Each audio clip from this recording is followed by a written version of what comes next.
morning, everyone. This is CGTN Live, covering press conference of Chinese Foreign Minister Wang Yi. And here, right behind me, you can see that this is the place where Wang Yi will be sitting, and this is the desk where he'll be giving the press conference. And if we pan down a little bit to the press, we can see that today we have a huge presence of media here from both China and from other countries. We're expecting a lot of sharp questions coming from them because at the moment China is facing a very tricky international environment around it.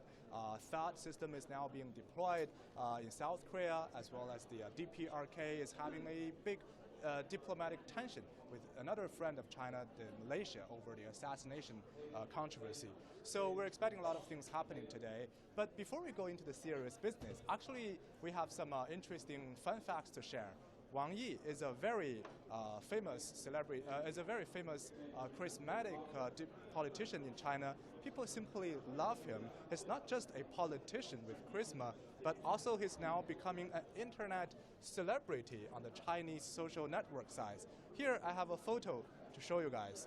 This is the what we have found from the Weibo, Weibo, China's version of Twitter, and we can see this is called the Wang Yi's fans group, which have an incredible 130,000 followers. This is so rare for a foreign minister or for any politician in China, because here in China, many of the politicians or high-rank officials would keep a stern face when they talk to media, when they talk to the public, because they try to make sure that everything they say is accurate, is correct.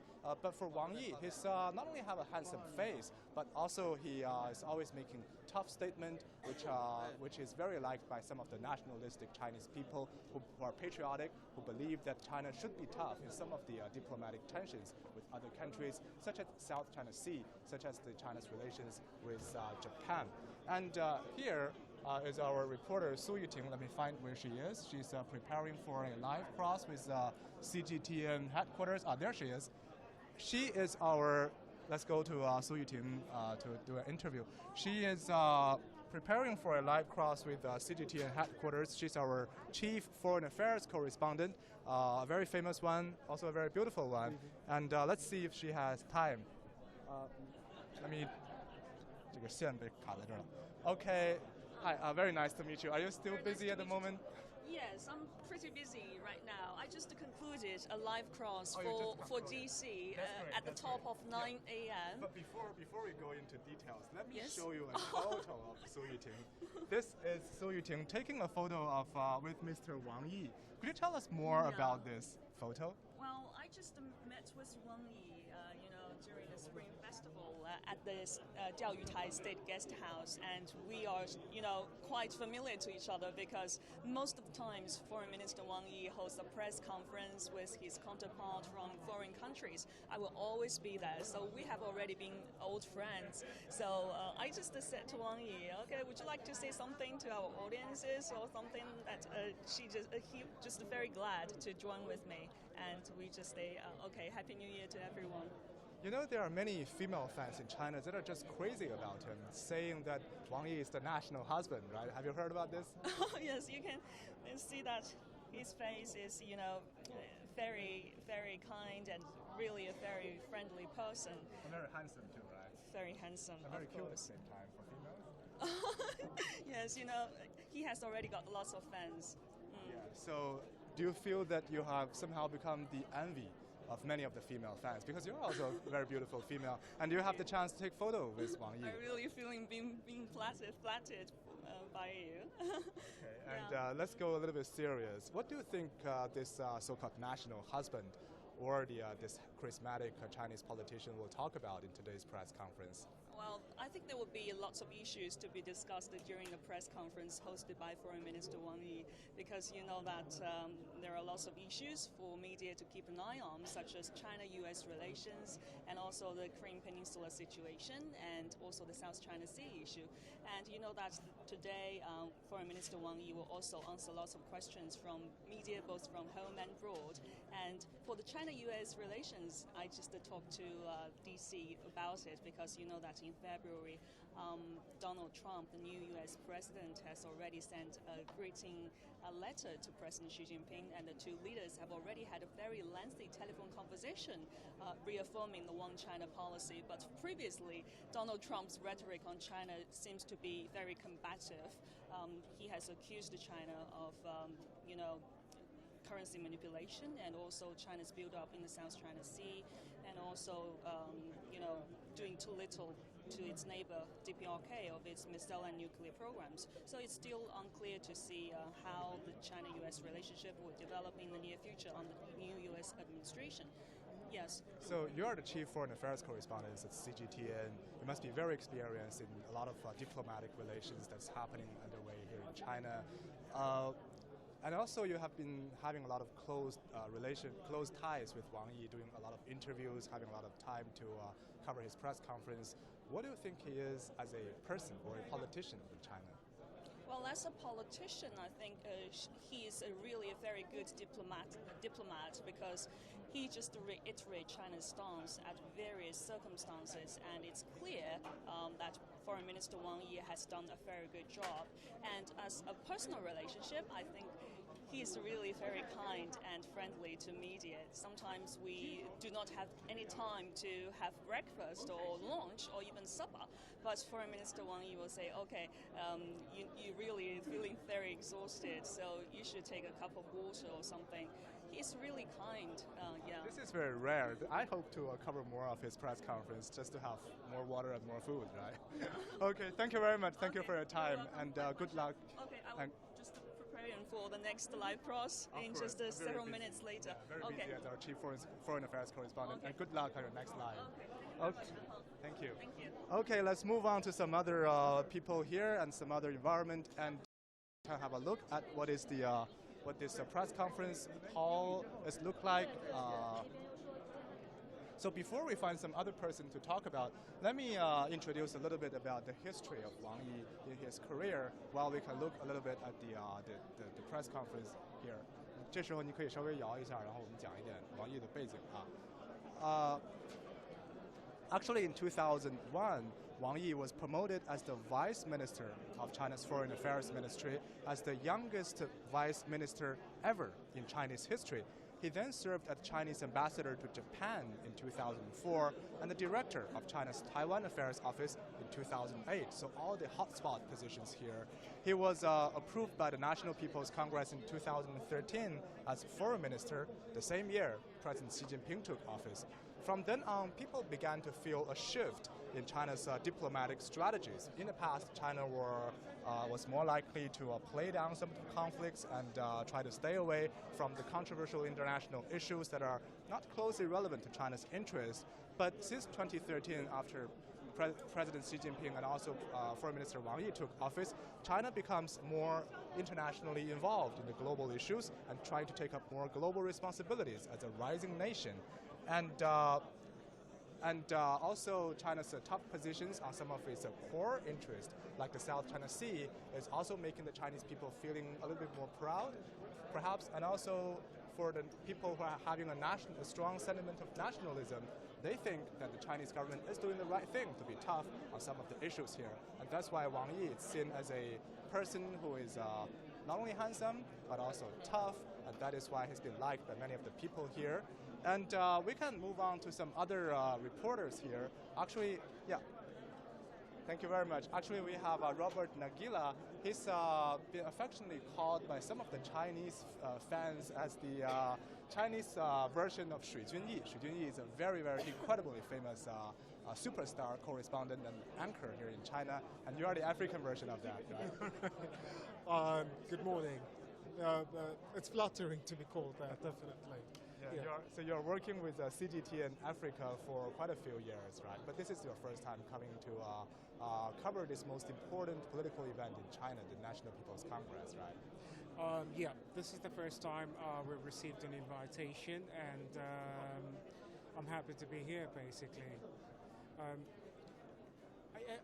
To be honest, I was not sure what to expect. But it's been a really good experience because I think we've learned quite a bit about the NPC, how it works, the CPPCC as well.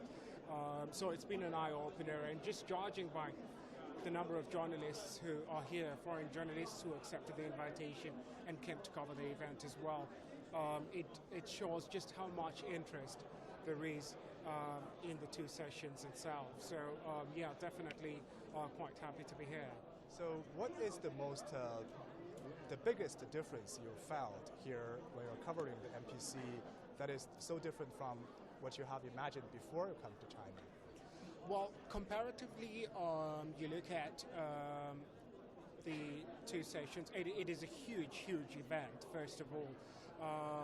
I'll start with things like the organization. The organization of the event was just absolutely amazing. We knew where we were supposed to be, which was quite organized. If we had any challenges, there were people on hand to help us. I've covered quite a few summits before, huge conferences like the African Union, the BRICS Summit, FOCAC, but nothing compared to this level. This was much in terms of the number of delegates who are attending this. Just at the NPC, for example, you had close to 3,000 delegates who were there. In total, the number of invited guests, including diplomats, the diplomatic corps, and everybody else who was there, I think the numbers were coming up to about 6,000, 7,000, up to about 10,000. I have to check on those figures, but there were quite a few people, including the journalists as well. And then, of course, the organization of the event itself. We knew where to be. We knew if we had any challenges, who we needed to ask, and assistance was there on hand immediately as well. And then the other pleasant thing as well was some of my Chinese colleagues who work here in China as well, who've been very helpful. And I must say a big thank you to them. It's the first time working with them, being from Africa. It's the first time working with them, but everybody's been absolutely amazing. So if you read some of the Western media reports, some people call the National People's Congress a so-called rubber stamp, which they mean that they have these 3,000 deputies. It's a big event, it's a big crowd, but they have little checks and balances against the Chinese government or the Communist Party when it's trying to do something wrong. Is it the same feeling for you as a foreign correspondent coming to China to cover this event? I don't see it that way. I have a totally different perspective from that particular view because, look, you take the NPC, for example, which is China's main legislative body. Now, you've got over 2,000, 3,000 delegates who are attending there, and those delegates are basically there to provide checks and balances. And you could tell by some of the questions that were being put in there about the reforms and all that. So I don't see it as a rubber stamp. I look at it as the NPC and the delegates were there to provide checks and balances to ensure that public funds are used well and that the money goes to what it was intended for in the first place. So totally different view from that, definitely. Okay, so Wang Yi will be giving a press conference in just about an hour. Is there any particular question that you have that you are trying to ask later? Because we know it's very competitive to get a chance to be taken, but still, what is on top of your mind as a correspondent from Africa? Well, yes, I know there's a lot of people here who've got a lot of questions that they want to ask, and I'm going to put up my hand and try and get their attention as well. If not, I'll probably jump up and down in the air. But my main focus in this press briefing is going to be on Africa. First of all, at this particular moment, you look at sub-Saharan Africa, there's a huge drought that's affecting quite a number of countries in that region, especially on the Horn of Africa. We know that China is providing humanitarian assistance. So what I'd like to find out is in what form does that humanitarian assistance come in? And then, of course, if I'm given more than one question as well, my second question will be on looking at China's role in terms of loans and grants and infrastructure and financing of some of the development programs that it partners with African governments as well. So there's quite a number of questions I'd like to ask. Of course, it's not possible because just looking around here, you already have more than, I think, 400, 500 journalists in here. So I'll put out my hand. Hopefully I can get a chance to ask a question. But my main focus is definitely going to be on Africa. Just now we were discussing with our Chief Foreign Affairs correspondent Su Yuting here in Beijing.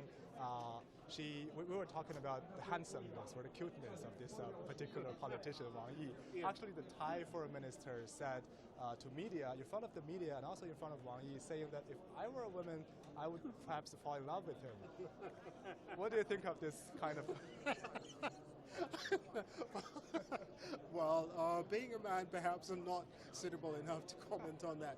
However, I've covered Wang Yi quite a bit during his travels in Africa. You've got to remember that Africa is normally his first point of call at the beginning of the year when he begins his international travel. So I've covered him quite a bit when he was in Western Africa to see how China could assist with, for example, medical assistance when Africa was fighting Ebola, when he was in South Africa during the Falkirk.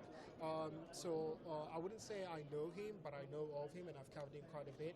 And talking to, like for example, our foreign minister who I've covered in meetings with him as well, and they regard him very, very highly in Africa.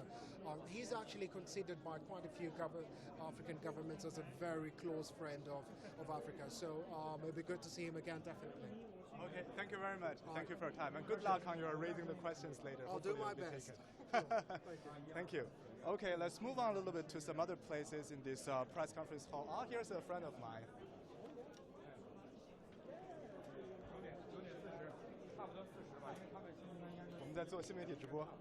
Yeah. Okay, well, just now we have a friend of mine. He was a former high school, university classmate, and we just had a very brief.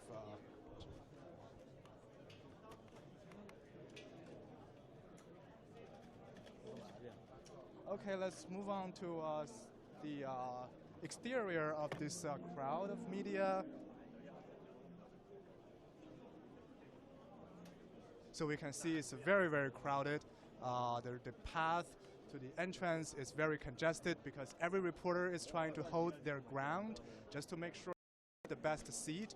It is believed that the first 4 lines are the best places where the reporters may have a chance to be taken when they try to ask questions because they are more noticeable and they are in the eyesight of the hoster of this press conference. And also many of the female reporters, if we look close enough, we can see some of them are wearing red, not because they try to be beautiful, but because they try to be noticeable to the Minister Wang Yi and also to some of the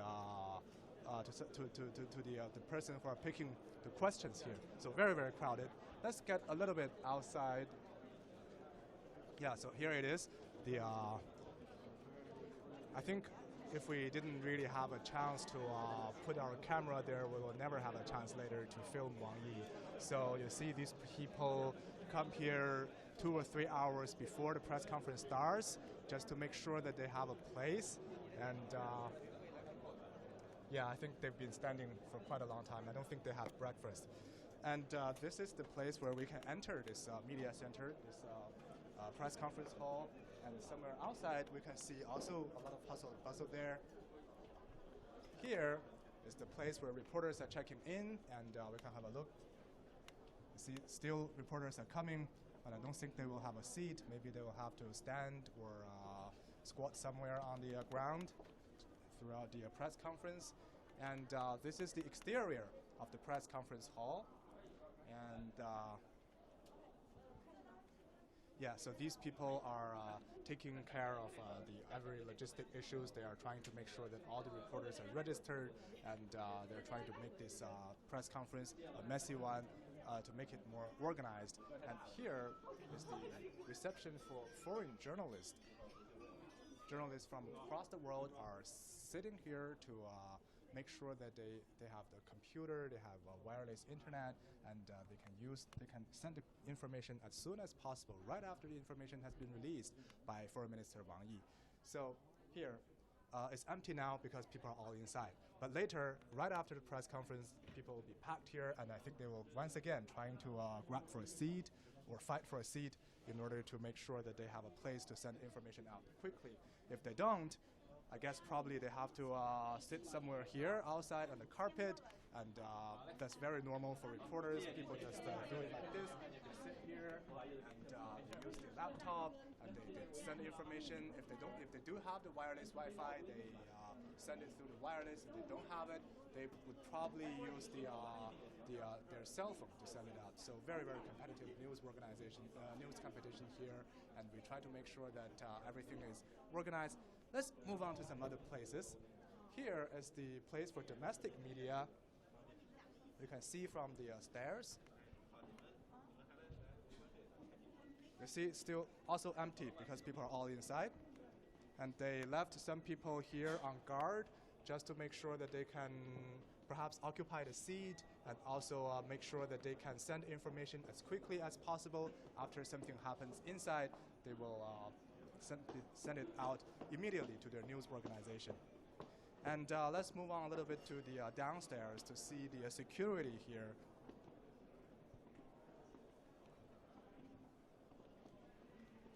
Yeah, before security, I found some place where people can have breakfast here, but according to what I know, it's just crazily expensive here. I don't know why, but it's just too expensive. When you try to buy a coffee, for example, they charge you like 60 RMB or $10 for a coffee. Much more expensive than Starbucks in the United States and also here in China, right? But I don't think the coffee is of high quality. And here is the security. I'm not sure if they will allow us to film because it concerns a lot of confidential information. But before they spot us, let's have a quick look at it. So here is the security position where they have the security check for anyone coming into the building. So you see they're doing, it's like an airport, right?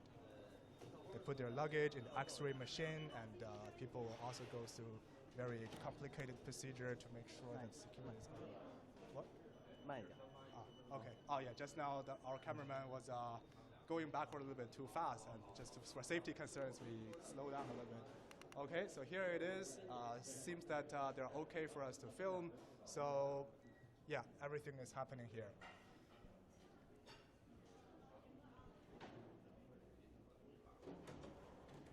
Okay, so this is briefly the report from the media center of the press conference about 30 minutes before Prime Minister Wang Yi's press conference, and hopefully you'll like it, and hopefully you'll become a fan of this so handsome and charismatic and also stylish Chinese foreign minister.